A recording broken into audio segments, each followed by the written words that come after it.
Hello there, a very good evening and welcome to another edition of Primetime News on TV1. I'm Charlotte Benedict for the Newsfirst team. And I'm Naveksha Gunasekara. Here are your headlines for tonight.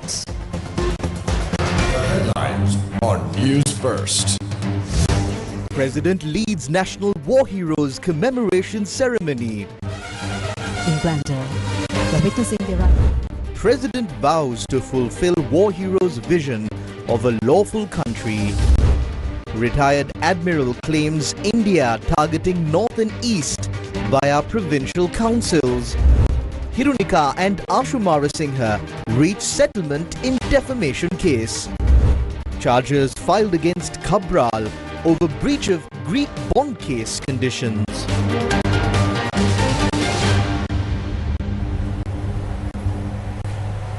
Taking a look at those stories in detail now, President Kumara Dissanayake emphasized that Sri Lanka will not be allowed to once again become victim of any form of ethnic or religious extremism.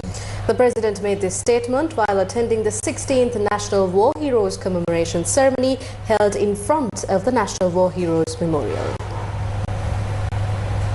The 17th National War Heroes Commemoration Ceremony was held with the participation of the Tri-Forces commanders, the Inspector General of Police, heads and members of the Civil Defence Force, as well as members of war hero families.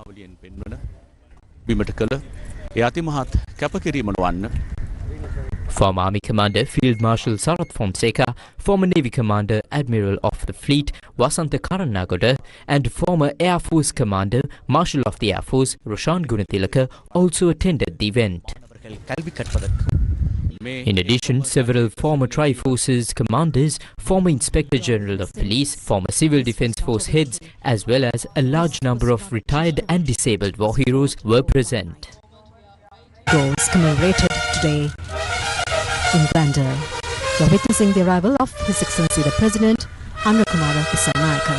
ප්‍රාණවායුව මේ මිහිතලයේ උදෙසා පූජා කළේ මුදා හැරියේ අනාගත පරම්පරාව උදෙසා මේ මව්බිම නිදහස් දේශයක් බවට පත්විය යුතු බව අප හැමදෙනාටම මතක් කරමු. එතෙන් පටන් මේ මව්බිම නිදහසේ උදාන ගීතය ලියන්න පටන් ගන්නු ලැබුණා. අනුතන බෙදාලිය! පසක! අයි!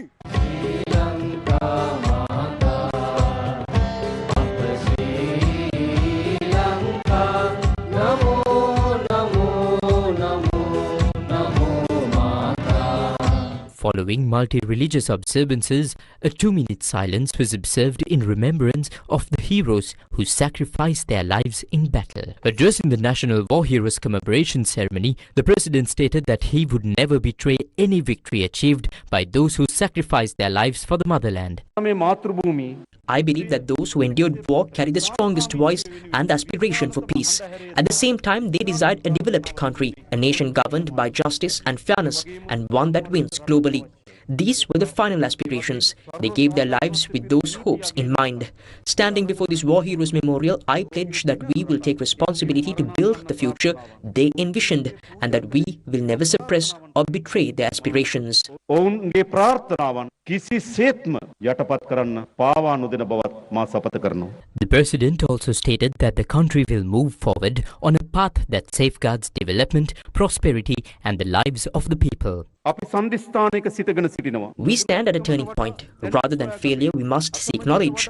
Rather than division, we must build unity. Rather than stagnation, we must move toward progress. We have arrived at a crossroads with two paths before us. One path leads to destruction marked by outdated, tribal and divisive ideologies that spread conflict, hatred and anger. The other is a path that brings unity, development, prosperity and the protection of people's lives. I believe that even in the most difficult times, we will choose the second path. I pledge before you that we will walk that path with courage and determination. The President further assured that he is committed to ensuring that war will never occur in the country again.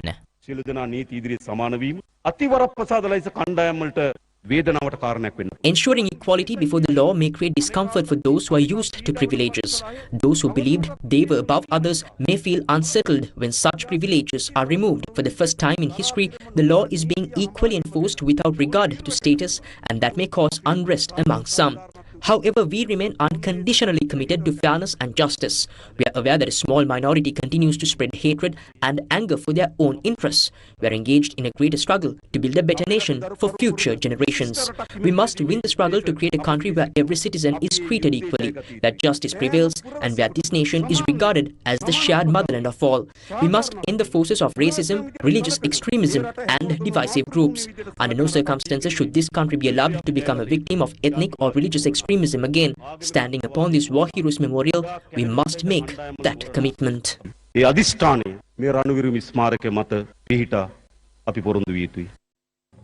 War drums or the Ranabira were performed in tribute to the war heroes with the participation of musicians from the Army, Air Force, Navy, Police and Civil Defense Department.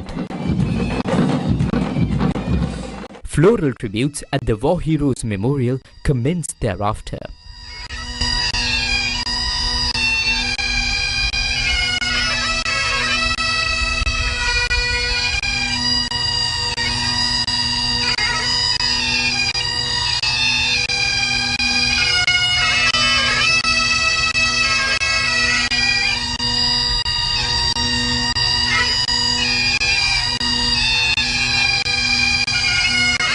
Relatives of the brave war heroes who laid down their lives for the nation also joined in offering floral tributes.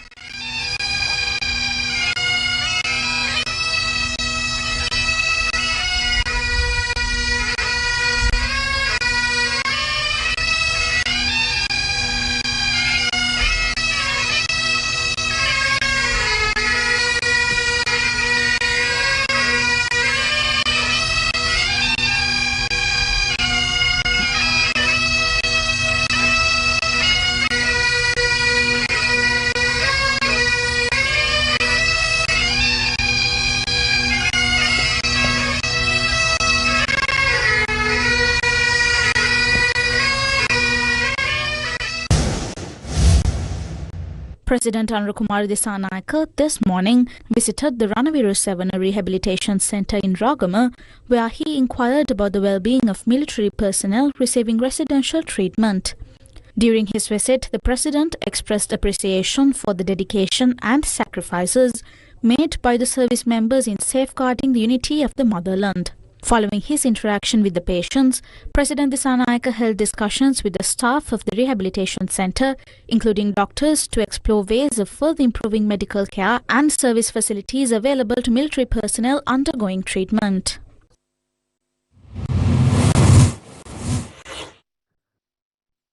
Deputy Minister of Defence Aruna Jayasekara explained the measures taken by the government for the welfare of war heroes.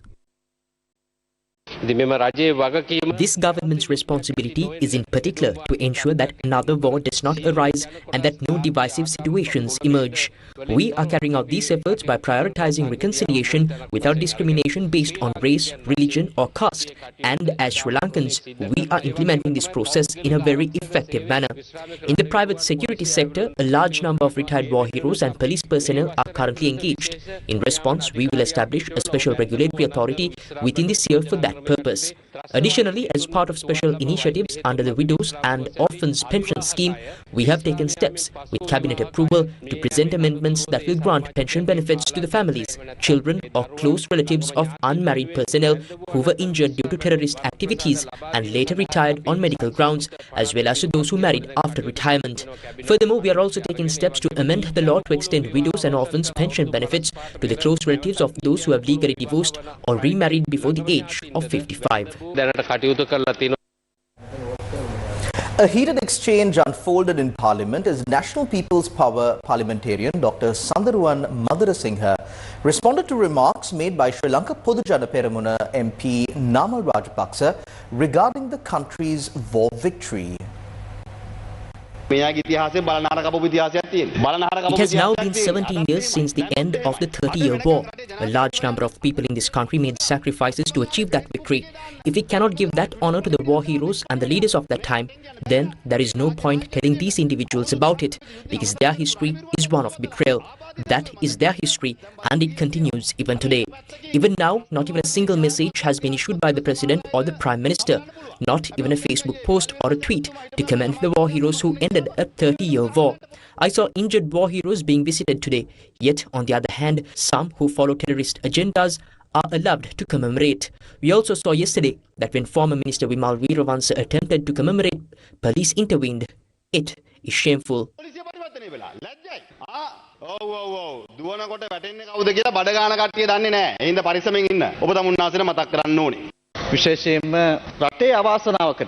Some political parties and politicians believe that all war heroes belong to them and that their entire families are custodians of these war heroes.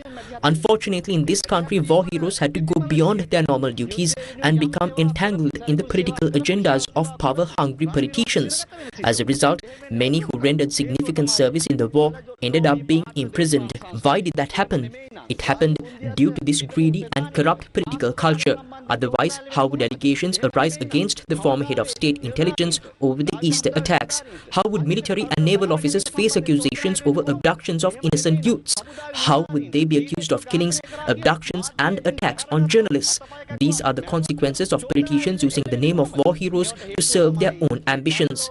In Hambantota district, we have seen war heroes being assigned to guard grave sites, even in areas where their own relatives are buried. We have also seen them being used for years to guard coconut estates, not only during the war, but long after. Is this out of love for war heroes? It is not. Despite a statement by the Mahanayaka Thero advising against car racing in the temple of the Tooth Relic, war heroes were deployed in large numbers. Is that respect? It is not. Similarly, sons of a former president have been appointed as naval officers outside proper procedures. Is that respect for war heroes? It is not. Therefore, we believe that honouring war heroes should not be limited to words alone. It must be demonstrated through actions.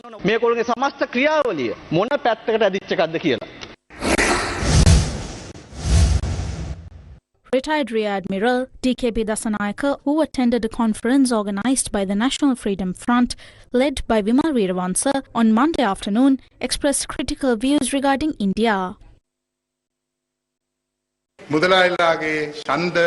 Joseph Vijay has been described as a Christian devotee. Yes, at Kachativu Island there is a St. Anthony's church. According to them, St. Anthony is regarded as the guardian deity of the sea. Why does Vijay use the title Thalapathy? Because Thalapathy is a term rooted in the fishing community. Tamil Nadu has a very long coastline and a large population of fishermen lives there. A significant number of these fishermen are Christian devotees. These fishermen are largely controlled by a group of powerful financiers, and it is this group that drives the politics of Tamil Nadu. Vijay speaks about Kachativu primarily to secure the voting base of these groups. His objective is not limited to acquiring Kachativu. The broader aim is to exploit Sri Lanka's fisheries resources. Indian fishermen are already in discussions with the Sri Lankan government seeking licenses to harvest these resources. As someone who has participated in such discussions, I know that for nearly 60 years, there have been attempts to obtain permission for Indian fishermen to extensively exploit fishing resources in our waters. In return, there have been proposals to allow Sri Lankan southern fishermen access to catch tuna in the Nagaparinam coastal area. That is the proposal. One may agree to such a proposal. However, the Indian central government operates with a much broader vision. Arkan Bharat. Their objective is to connect Sri Lanka via land with electricity transmission cables and oil pipelines, effectively integrating this country as a province. Such a move could have major political repercussions within India. Vijay is not acting idly. At that point, the Indian government will realize the political strength of Tamil Nadu if elections were held even limited to the northern and eastern provinces, and if governors aligned to their interests were appointed to those provinces as currently proposed with Chanakyan for the east and Sumandiran for the north. They would seek to secure land and police powers. If governors do not intervene, even the president would have no authority to stop it. At present, there is also discussion about constitutional amendments. That too could serve as another mechanism to achieve this objective. During the event, the retired Rear Admiral also commented on Wimal Weerawansa.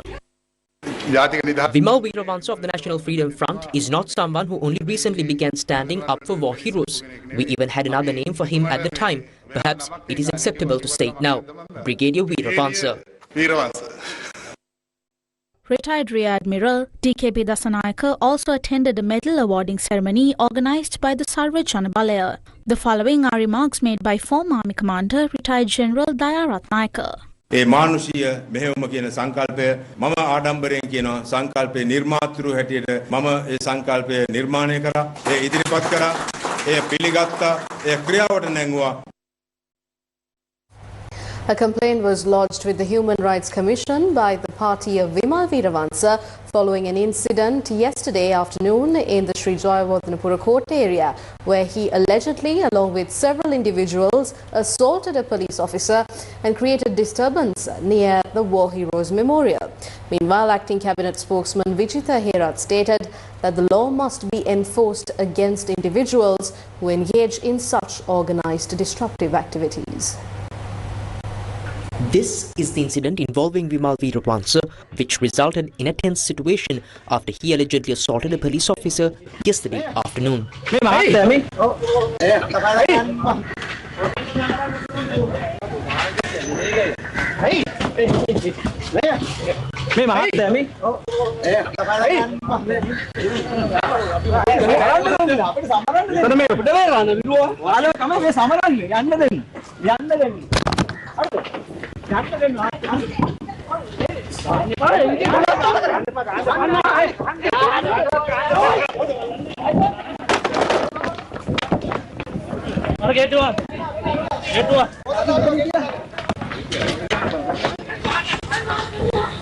Speaking at the Human Rights Commission on behalf of Vimal Weerawansa, Sukunja Singh has said that the situation had occurred despite prior written notification being submitted by the General Secretary of the National Freedom Front.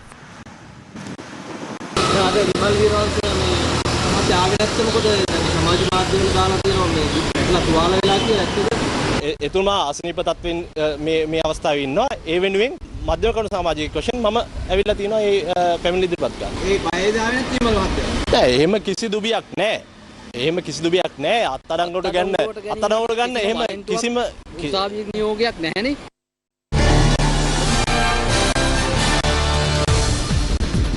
Deputy Minister Mahinda Jayasinghe stated that the manner in which the police acted in this instance is also questionable. These individuals' influence has been declining for quite some time. They are attempting to regain the power and political dominance they have lost through such performances. What we have to say is that the people of this country can no longer be misled by these acts. They cannot be deceived by such performances carried out week after week. The public will not be misled. We have a responsibility to address the police. In such situations, the law must be properly enforced.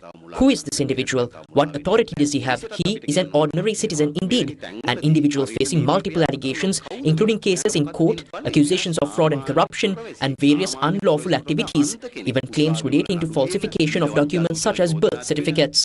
When such a person behaves in this manner, we do not understand why the police act as they do.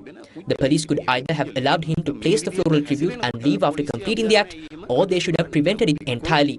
Instead, what we observed was unnecessary police intervention centered around a single individual.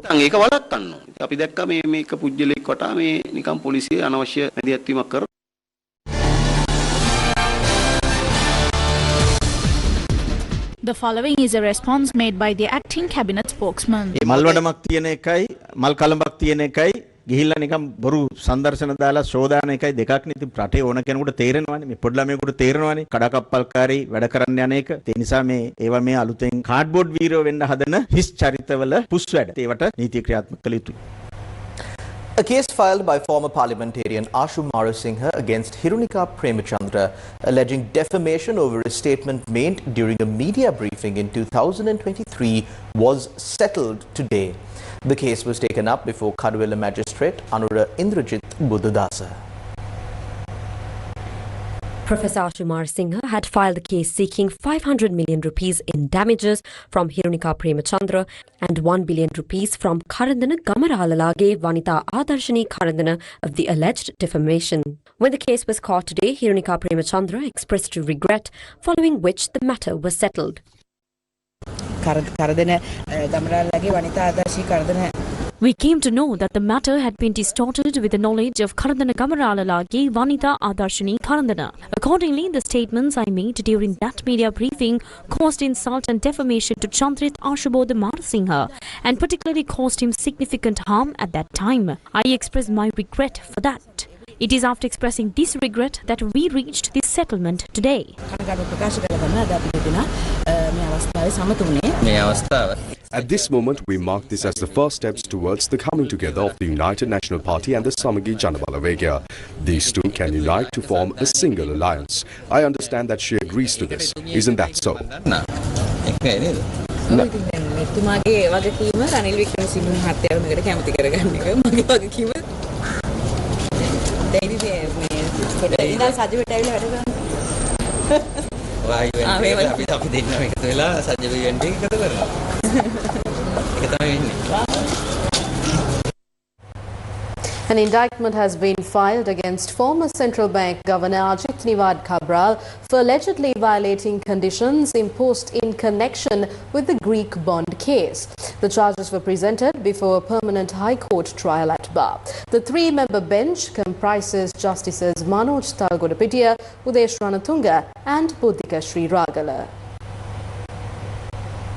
The Commission to Investigate Allegations of Bribery or Corruption launched an investigation into the loss of over 1.84 billion rupees to the government caused by the purchase of Greek government bonds at a time when Greece was undergoing a severe economic crisis despite being aware of the situation. Charges were filed against former Central Bank Governor Ajit Niwad Cabral, former Deputy Governor Dharmasena Dheerasinghe and Assistant Governors Don Vasantha Ananda Silva and M.A. Karunaratna. On the 10th of December last year, the Colombo High Court ordered the conditional release of former Central Bank Governor Ajit Niwad Cabral, while the three other accused were released unconditionally. Under the conditions of Cabral's release, he was required to credit the Central Bank of Sri Lanka with the loss of over 1.84 billion rupees within 3 months. That deadline expired on the 10th of March. Following this, the Bribery Commission requested the Chief Justice to appoint a permanent High Court trial at Bar to hear the case. The Colombo Crimes Division informed the Fourth Magistrates Court that CCTV footage had not been recorded at the residence of former Sri Lankan Airlines Chief Executive Officer Kapila Chandrasena, who died under suspicious circumstances.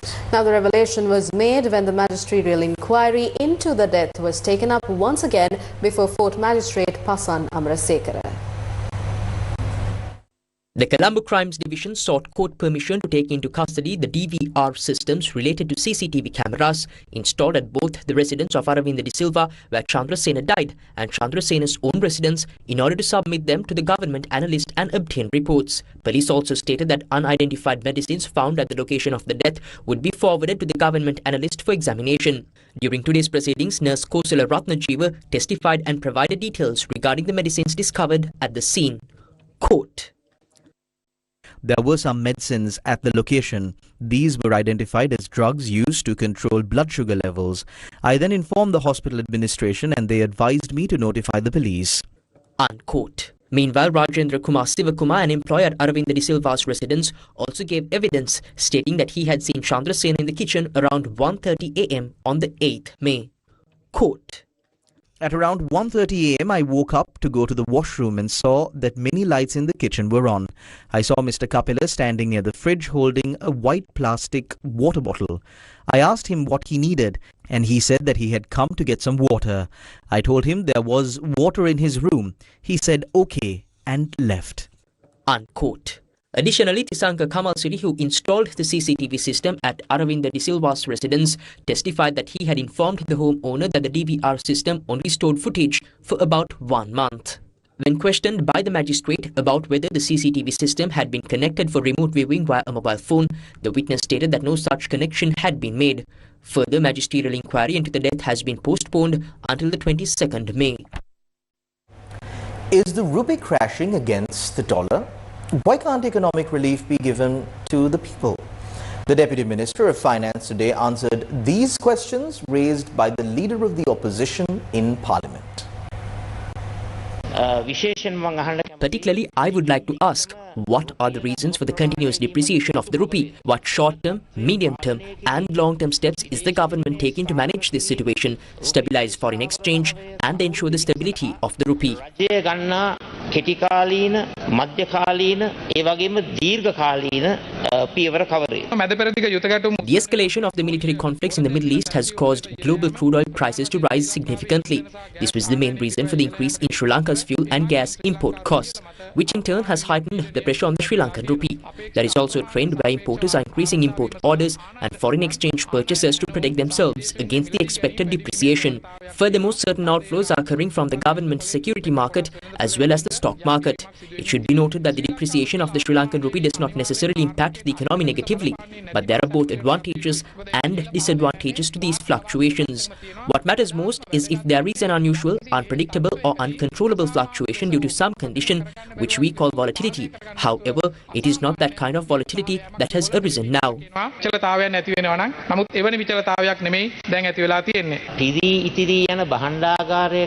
At a time when there are funds available and the treasury is overflowing, why aren't those funds being utilized to prevent oil price hikes and instead of actually increasing prices, guide the public toward a price reduction? The sample applies to electricity bills as well.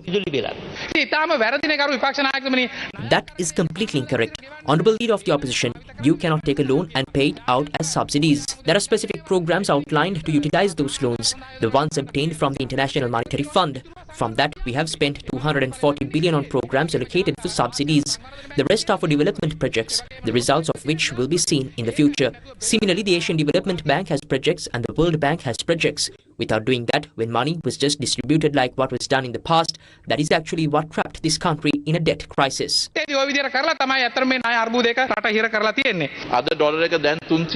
the dollar is at 338 rupees and 78 cents. Now, I calculated the tranche due to be received from the IMF.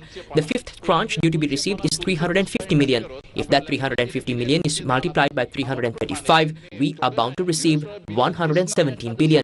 With this depreciation, meaning this bulk debt, there is a total external debt of 39 billion US dollars today. When this depreciates from 293 to 338, the impact of the bulk debt is 1,608 million. There is a unique context and background here, specifically the impact of the appreciation of the dollar and the global war situation contributing to this depreciation.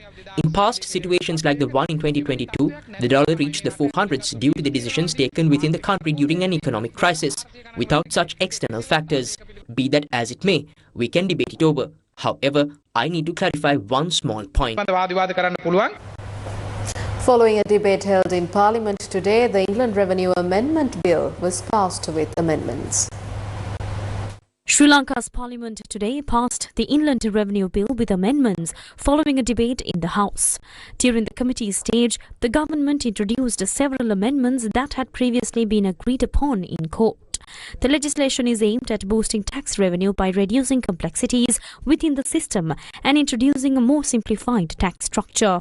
It also expands legal provisions to facilitate action against individuals who intentionally evade paying taxes without reaching agreements with the Inland Revenue Department. During the debate, the opposition proposed several changes, including extending the period for the collection of penalties from 30 days to 90 days. However, these proposals did not receive approval. The 83rd birth anniversary of late R. Raja Mahendran, former chairman of the Capital Maharaja Group and founder of Gammatha, falls today. In remembrance of him, commemorative events were organized at several locations across the island. Under the Gammatha Community Service Program, which was initiated based on the concept of the late R. Raja Mahendran, beneficiaries across the country organized meritorious programs in his memory. A series of special religious observances were held at the Sri Mahavalukaramaya Temple in Galnava, Helabodugama, under the guidance of Chief Incumbent Venerable Helabodugama Seelavansathera. Teachers, students and villagers of Galnava Kattaragama Vidyalaya participated in the event. A charitable almsgiving was also held today at Tamvatta Shrastha Loka Mahavidyalaya in Monaragala. The almsgiving was conducted with the participation of the Mahasangha, including Venerable Mahaboye Sri Jinarathanathera, Chief Sanghanayaka of the Vellassa Bintana Eastern region and chief incumbent of Potubandana Rajamahaviharaya, and Venerable Madugahapattiye Rahulathera, head of the Tholambuwatta Vidyaloka Pirivena. The event was organized jointly by the teachers and students of Tamwatta Shrastaloka Mahavidyalaya and the Gammadda Savya Society. A Bodhi Puja was held today at Viharayaya Primary School in Vallavaya. The religious program was organized under the guidance of Venerable Siambalanduwe Hemaloka Thera of the Viharayaya Mahapirivena. A special meritorious program was also held at the Hengamu Mahavidyalaya in Kobegane, Kurunegala, which had received support from Gammadda. The event was conducted with the participation of Venerable Ganegoda Dhammavansithera, chief incumbent of Sri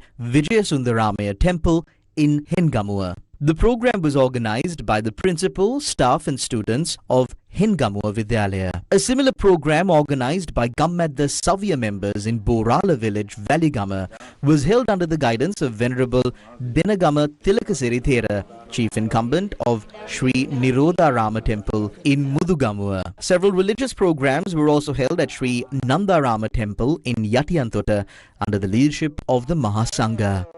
Another religious event was organized at Sirisumana Vidyalaya in Nagampaha Galneva. Meanwhile, an almsgiving was offered today at the Salina Alvis Gunaratna Elders Home in Piliandala with the contribution of A.F. Jones Private Limited.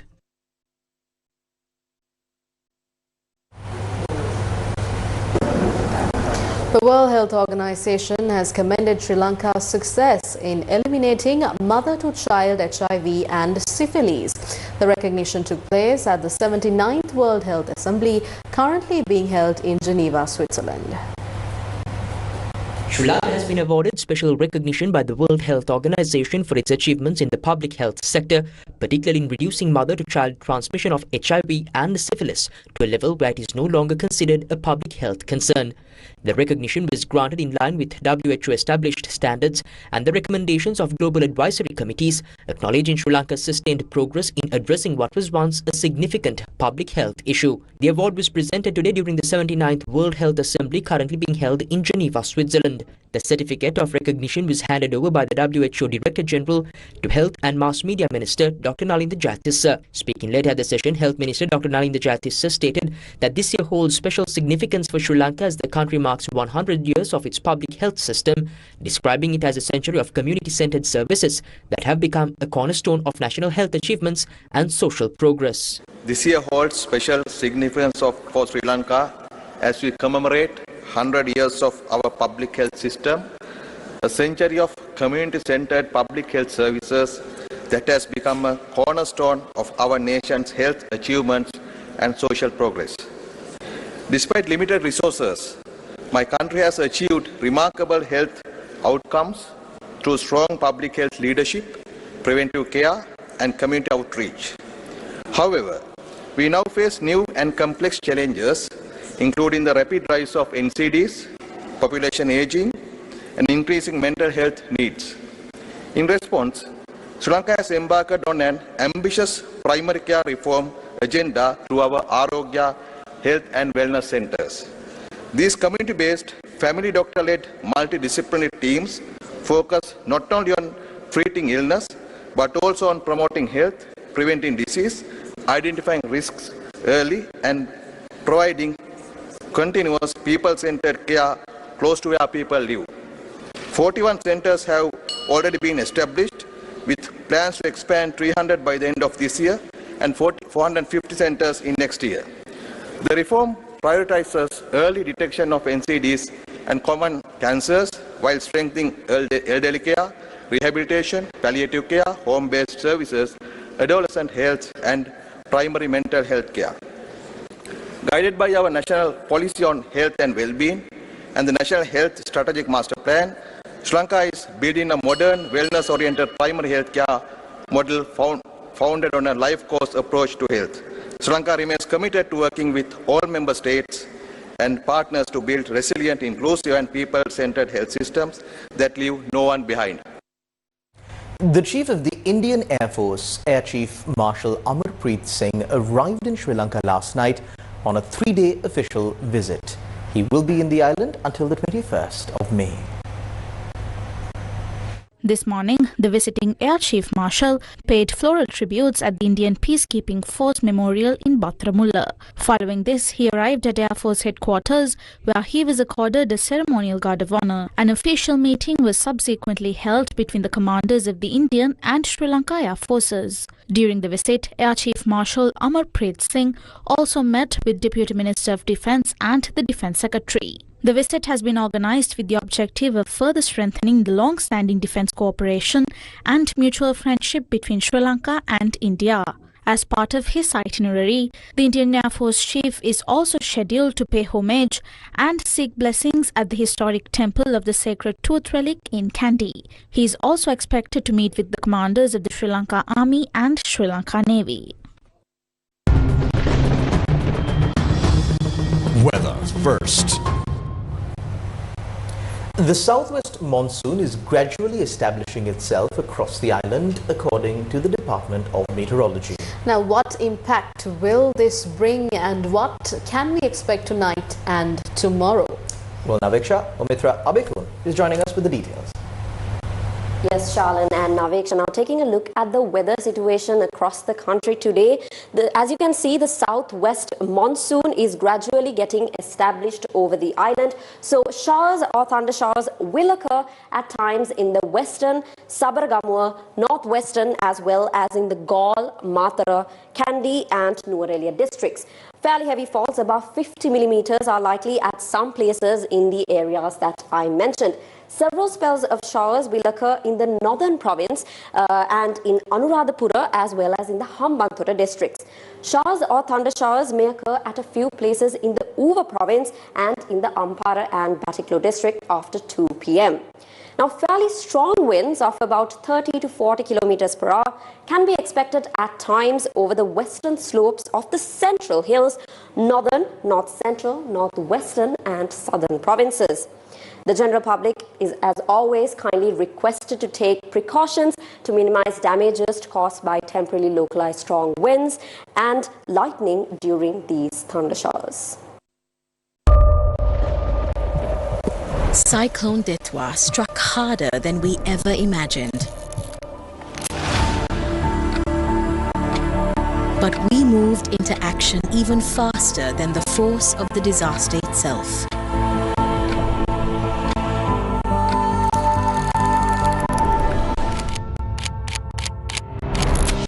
Relief. We did not stop at providing relief. Recovery. Our mission was to restore and rebuild their livelihoods. Rebuild with proper training and certification. Beneficiaries in the Nuwara district were empowered with sewing machines, laptops, and other essential tools. Gammatha. Rebuild Sri Lanka. The National Labour Law Symposium focusing on the future of industrial and employment law was held in Colombo today.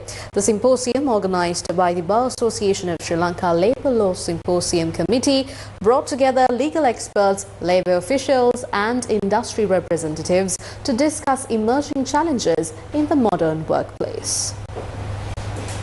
The National Labour Law Symposium was held in Colombo today, drawing participation from leading figures in Sri Lanka's legal and labour sectors. The event was organised by the Bar Association of Sri Lanka Labour Law Symposium Committee under the theme of Industrial Law in Transition and Evolving Laws for an Evolving Workplace. Among the resource persons in attendance were Justice of the Supreme Court, Janak De Silva, several President's Council, past Presidents of the Bar Association of Sri Lanka, the Commissioner General of Labour and representatives from a number of labour-related institutions and organisations. So do we think out of the box? Do we know that all these other economies have moved well ahead of us? Look at India, look at China, look at Vietnam, look at Bangladesh. Maybe we have to be very concerned about protecting employee welfare. That is the first thing. But how effective has the landscape been? What is the landscape we created? We know the landscape is changing. And what has, for example, the policymakers, the government, the stakeholders done to cope? Law has to evolve. It has to change with the times. and what have we done. So I would like in that context to say some things about what I would think should be ideally there in place to adapt to changing circumstances. Well, first of all, I think that if you look at the original Industrial Disputes Act, it was intended to resolve conflicts. It was intended not to have bitter, acrimonious fighting, conciliation, mediation. One of the first things envisaged by a labor tribunal is to try to resolve it before we go into a hard-fought fight between employers and employees. So where do we have this type of mediation? Perhaps you need skilled people to overcome these things. It's not enough to just have court cases, LT cases, and in that sense, whether there should be a special training for, let's say, whether it is the ministry persons or the Commission of Labour or Labour Tribunal President, because the art of mediation is a different science altogether. It's developed in commercial law. Prevention is better than cure. And that is why you have even in companies nowadays, the HR playing a very important role. Those days HR was just to carry a file and go to courts. Now HR is a person who looks at career progression of the employee, how they go, resolving disputes internally. Now that's why I think prevention is better than cure, especially in the working environment. The symposium concluded with calls for continuing to dialogue and reforms aimed at strengthening workplace rights and promoting fair industrial practices in Sri Lanka.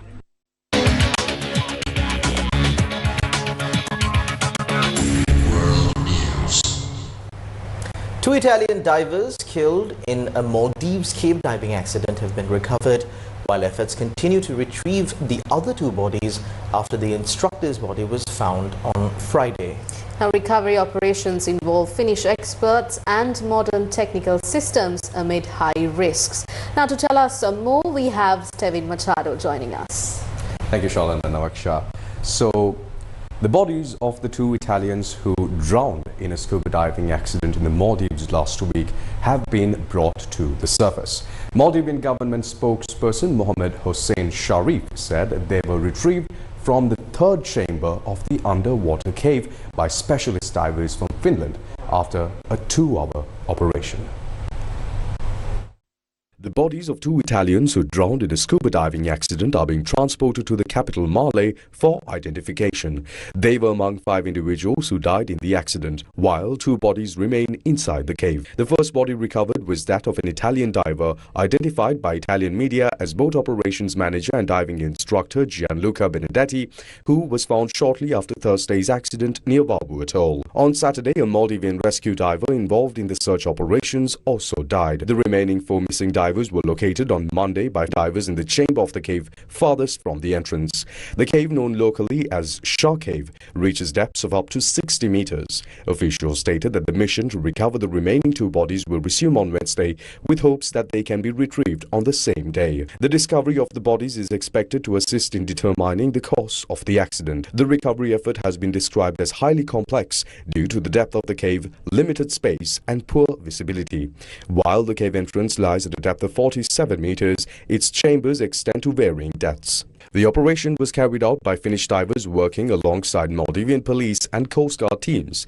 Authorities said the specialist divers brought the bodies up to a depth of 30 meters, after which the Coast Guard divers took over the operation. 4 of the divers were part of a team from the University of Genoa. The university stated that it had not authorized any deep-sea dive as part of its scientific research. A Maldivian government spokesperson confirmed that while the team had a permit to dive up to 50 meters, the cave itself had not been mentioned in their proposal. The expedition was led by Monica Montefalcone, an associate professor of ecology at the University of Genoa, alongside research fellow Miriel Odenino. Their work focused on studying the effects of climate change on tropical biodiversity. Also among the divers were Montefalcone's daughter Giorgia Somacol, a student at the university, and recent graduate Federico Gualtieri. Now, in more international news, US President Donald Trump said on Monday he had paused a planned resumption of attacks on Iran after Tehran sent a new peace proposal to Washington, and that there was now a very good chance of reaching a deal limiting Iran's nuclear program. Can you speak a little bit about your pulse on Truth Social on Iran, and what was the decision that why you didn't attack Iran? Well, other countries have come to me and they've said we were getting ready to do a very major attack tomorrow.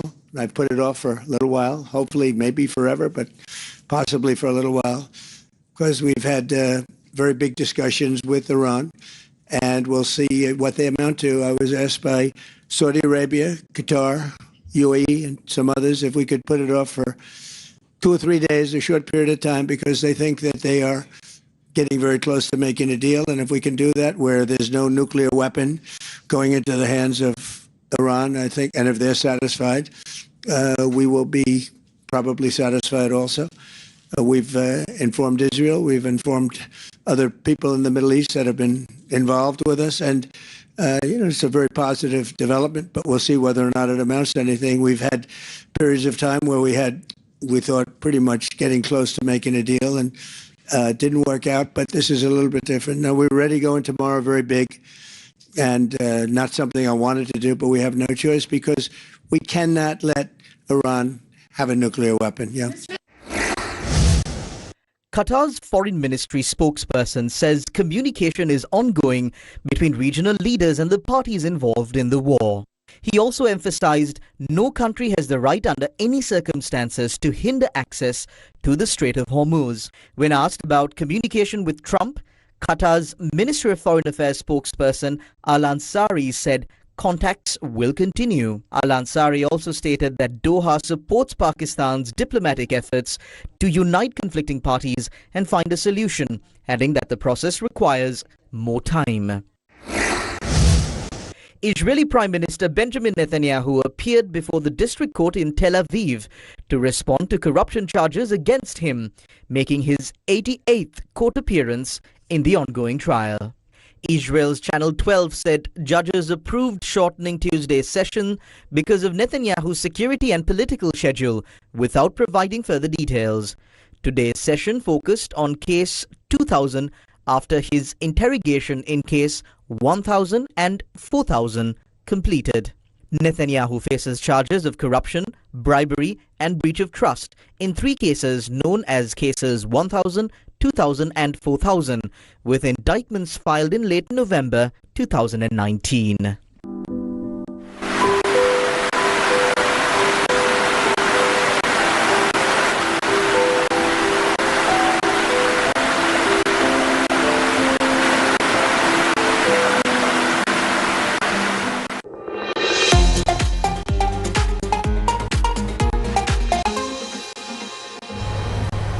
We now cross over to Omitra Abekon to give you the latest from the sporting arena.